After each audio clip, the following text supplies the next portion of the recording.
Thank you so much आनिया।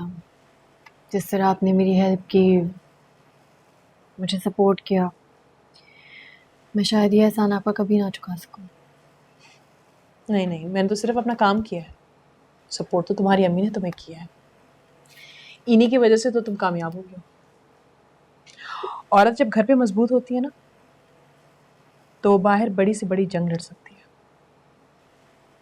दुनिया वालों से लड़ने के लिए घर वालों को सपोर्ट बहुत जरूरी होता है। And I am very glad कि तुम्हारी माँ ने तुम्हें ये सपोर्ट दिया है। सीरियसली आंटी, जिस तरह से आपने अपनी बेटी को सपोर्ट किया है, हर मरहले पे उसके साथ डटकर खड़ी रही हैं, बहुत बड़ी बात है।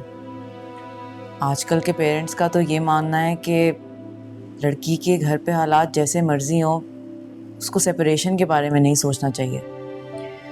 हाँ बेटा, लेकिन ये अपनी अपनी सोच। कहने को तो ये भी कहा जाता है कि शादी के बाद बेटी पराई हो जाती है, लेकिन मैं इस फलसफे को नहीं मानती। शादी के बाद लड़कियों को माँ बाप की सपोर्ट की उतनी ही ज़रूरत होती है जितनी शादी से पहले, बल्कि शायद उससे भी ज़्यादा। मुश्किल वक्त में अगर लड़की के माँ बाप उसे सपोर्ट ना करें, उसके साथ खड़े ना हों, तो गैर तो सहारा नहीं बनेंगे ना। You right.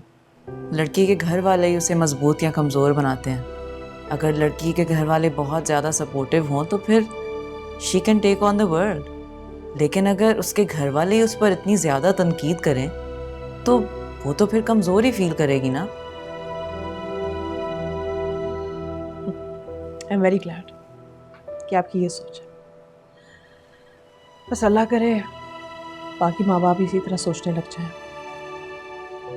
ताकि फिर किसी लड़की को किसी मर्द की गलती का खुमियाजा ना भुगतना पड़े। अल्लाह सब बच्चियों के नसीब अच्छे करे और किसी दुश्मन की बेटी के साथ भी ऐसा ना हो जैसा मेरी बेटी के साथ हुआ। आमीन।